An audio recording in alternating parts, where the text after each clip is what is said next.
Une commune doit avoir une vision de l'avenir en matière de mobilité, en matière d'habitat, en matière de logement et aussi en matière de développement durable.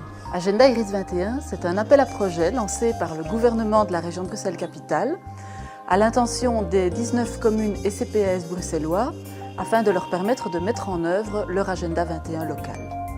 Le développement durable, ça se travaille dans les quartiers, ça se travaille dans chaque rue, chez chaque citoyen.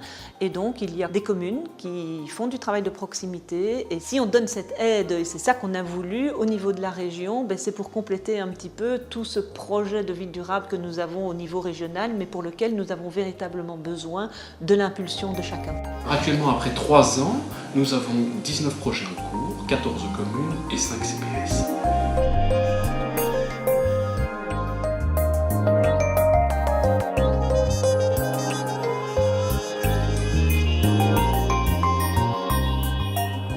Aujourd'hui, 7 communes et CPAS ont validé, officialisé leur plan d'action Agenda 21 local et sont entrés dans la phase de concrétisation de celui-ci.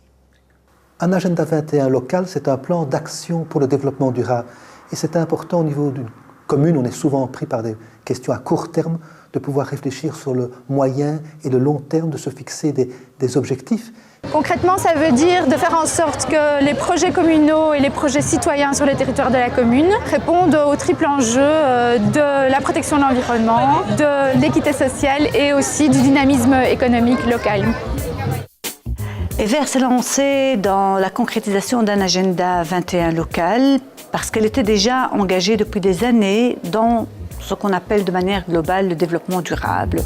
Et donc nous avons voulu vraiment passer d'un concept administration vers un concept élargi à la population.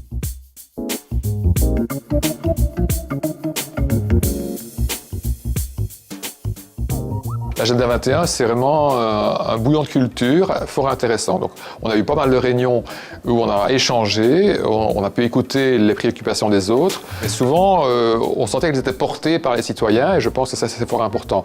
La commune a beau vous rêver de quelque chose, si ce n'est pas porté par certains citoyens, ça ne marche pas.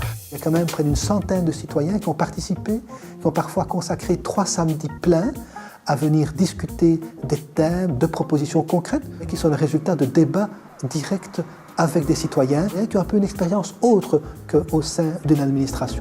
On se rend compte qu'il faut profiter de tous ces événements qui drainent beaucoup de gens pour se faire connaître. Pourquoi? Parce que la plupart du temps, c'est surtout les gens qui sont déjà sensibilisés qui viennent vers nous. Et c'est très difficile de faire venir vers nous un public moins sensibilisé.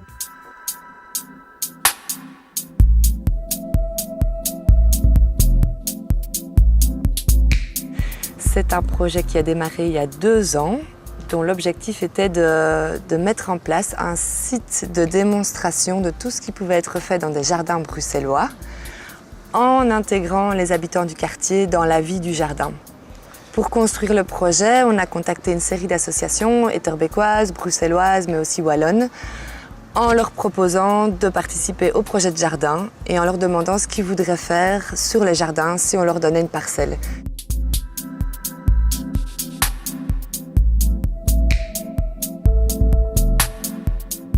L'Agenda 21, c'est donc une manière de faire du développement durable au niveau de la commune, donc avec les habitants, avec et pour les habitants, mais aussi au sein de l'administration communale. Je crois que nous avons un rôle d'exemple à donner.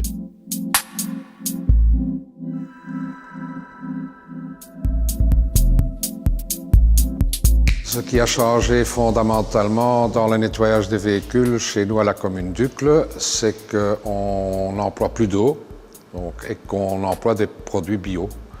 Avant, on passait dans le car wash, c'est quand même une nuisance. On voulait travailler avec des entreprises sociaux et que le marché était réservé en fait pour ces entreprises-là. Et on est très content du résultat. Au niveau cahier de charge, on a d'abord dû réfléchir un peu comment l'établir, mais une fois la réflexion faite, c'était très simple. On doit surtout montrer l'exemple à la population que c'est faisable, que ça coûte pas trop cher et que le résultat est fantastique.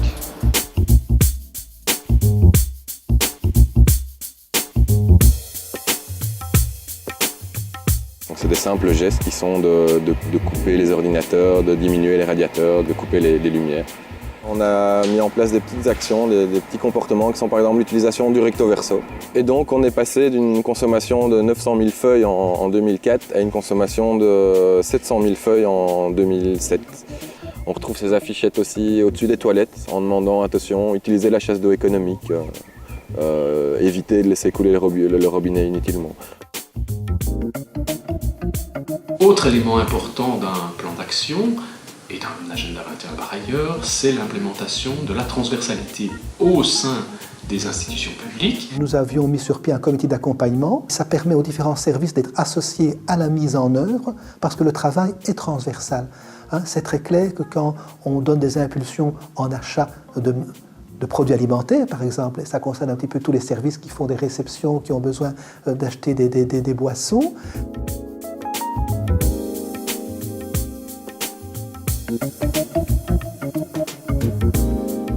Les Midi 21, c'est une initiative que nous avons lancée déjà voici 2 ans. C'est donc des rencontres sur le temps de midi et qui sont proposées à tous les membres du personnel, employés, ouvriers, CPAS, mission locale, tout le monde est le bienvenu.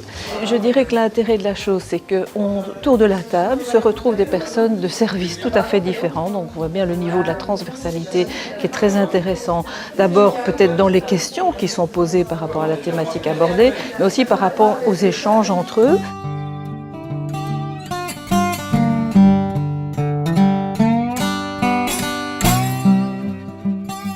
Le début de la législature, le collège dans son entièreté a pris soin en tout cas d'ouvrir les portes, de permettre que cette politique se déploie, se développe. L'agenda 21 local est nécessairement un projet collégial. Ce n'est pas un seul échevin ni un seul échevinat qui peut le porter.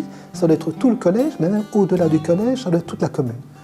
Les propositions qui ont été élaborées en concertation avec les groupes de citoyens, les comités 21 ont été discutées, revues au collège, et puis c'était débattu également au conseil communal.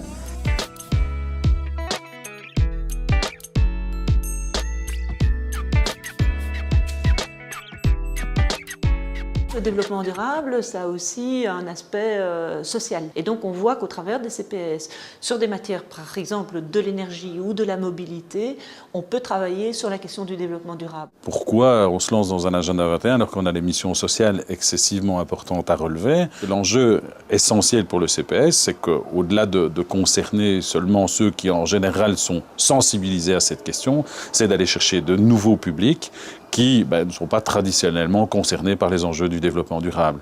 Le CPS, ce n'est pas seulement l'aide financière, l'accompagnement socio-psychologique, c'est aussi de l'insertion socio-professionnelle.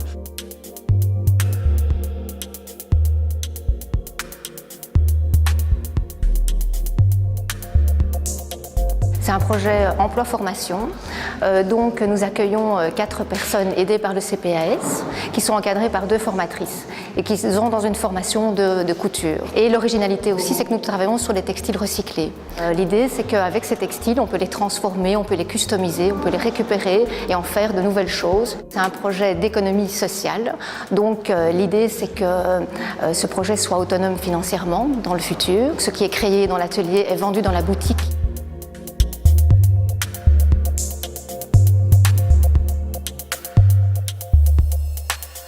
La volonté du gouvernement bruxellois est à terme d'arriver à ce que les 19 communes et les 19 CPS de la région Bruxelles-Capitale puissent entamer la mise en œuvre de leur agenda 21 local. En 2010, la région a investi près d'1 million d'euros dans le soutien des 19 projets Agenda Iris 21 ainsi que dans leur accompagnement.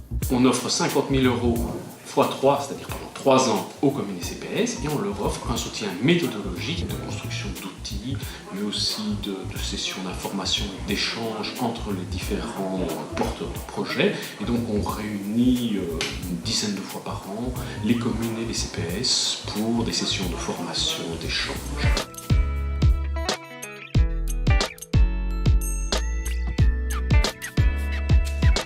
Tout le gouvernement est derrière l'agenda 21, d'abord parce que chacun est aussi impliqué dans sa commune et voit qu'il y a des actions véritablement dans le concret, qui ont des résultats qui sont menés grâce à cette aide-là.